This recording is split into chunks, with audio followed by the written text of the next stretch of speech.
終於實現人身自由啦！今日整翻個人參雞湯，咁燉出嚟嘅人參雞湯咧真係超級清潤，加鮑魚咧就更加鮮甜有營養。嗱，燉軟咗個參咧，直接食咗佢嚇，真係補氣又提神嘅。飲完啲喉仔咧都好舒暢。嗱，呢個係鮮人參嚟嘅，仲帶住少少泥嘅，燉湯或者浸酒都一流嘅，補氣又提神啊！啲鮮人參咧用個刷仔將啲泥沙刷乾淨，或者係好似蘿蔔，一次食唔晒咁多，揾紙包住佢，用密實袋攞封住，放冰箱可以保存1個月嘅。如果仲食唔晒咧，可以曬乾佢咧。咁靚嘅走地雞咧唔使飛水啦，攞個滾水碌碌佢，碌完之後直接放入燉盅。人參唔使貪多啊，落2條就夠啦。再落啲補氣嘅桂圓，補紅色嘅紅棗。想湯更加甜咧，可以落啲乾鮑魚。如果冇咧，可以放啲瑤柱。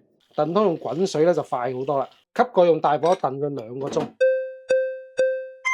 叮叮燉咗2個鐘啊！一開蓋咧，成屋係人參香味，放少少鹽帶出湯嘅鮮味。咁燉出嚟嘅人參雞湯咧真係超級清潤，加鮑魚咧就更加鮮甜有營養。嗱，燉軟咗個參咧，直接食咗佢嚇，真係補氣又提神嘅。哇！呢人參雞湯咧飲起身超級鮮甜，啱出廠啲朋友仔同埋行2步路又索晒氣咧，煲嘅湯啱晒啦。嗰啲鮮人參咧入口回甘喎，冇苦味啊，可以嚼埋佢，又好似食番薯。